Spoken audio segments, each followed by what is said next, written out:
Part 2. Mama came out on the porch. She was just as excited as the girls were. She held out her arms. I ran to her. She hugged me and kissed me. "It's good to have you home again," she said.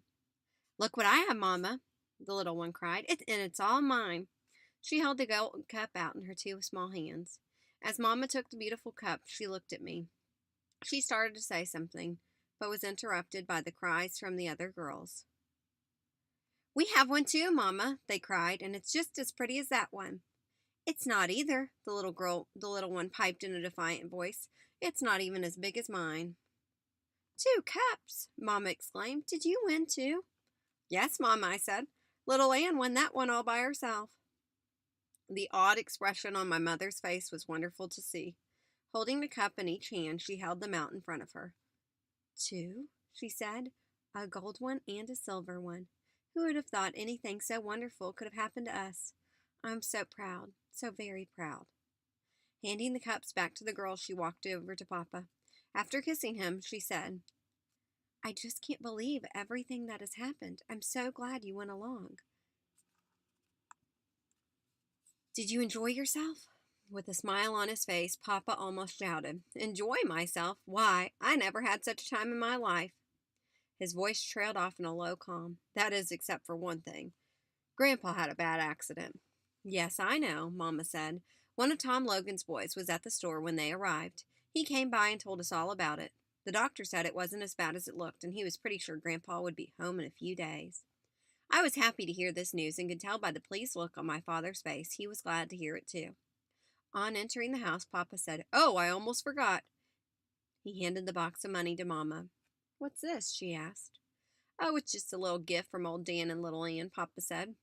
Mama opened the box. I saw the color drain from her face. Her hands started trembling. Turning back to us, she walked over and set it on the mantel. A peaceful silence fell over the room. I could hear the clock ticking away. The fire in the fireplace crackled and popped. Turning from the mantel, Mama looked straight at us. Her lips were tightly pressed together to keep them from quivering. Walking slowly to Papa, she buried her face in her chest. I heard her say, "Thank God, my prayers have been answered." There was a celebration in our home that night. To me, it was like a second Christmas. Mama opened a jar of huckleberries and made a large cobbler. Papa went to the smokehouse and came back with a hickory-cured ham. We sat down to a feast of ham, huge plates of fried potatoes, ham gravy, hot cornbread, fresh butter, and wild bee honey. During the course of the meal, the entire story of the championship hunt was told, some by Papa, but mostly by me. Just when everything was so perfect and peaceful, an argument sprang up between the two oldest girls. It seemed that each wanted to claim the silver cup. Just when they were on the verge of sawing it in two, so each would have her allotted share, Papa settled over the squabble by giving the oldest one a silver dollar. Once again, peace and harmony was restored. That night, as I was preparing for bed, a light flashed by my window. Puzzled, I tiptoed over and peeked through the pane.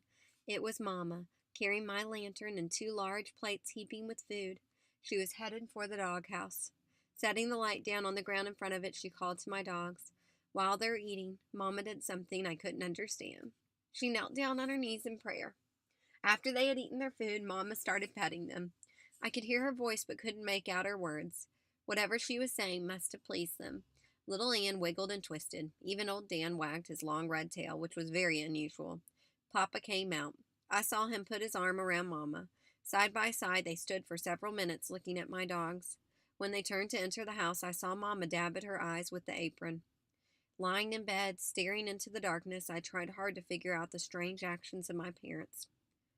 Why had Mama knelt in prayer in front of my dogs? Why had she wept? I was running all the whys around in my mind when I heard them talking. "I know," Papa said, "but I think there's a way. I'm going to have a talk with Grandpa. I don't think that old foot of his is ever going to be the same again. He's going to need some help around the store." I knew they were talking about me, but I couldn't understand what they meant. Then I thought, why, that's it. They want me to help Grandpa. That would be all right with me. I could still hunt every night. Feeling smart for figuring out their conversation, I turned over and fell asleep.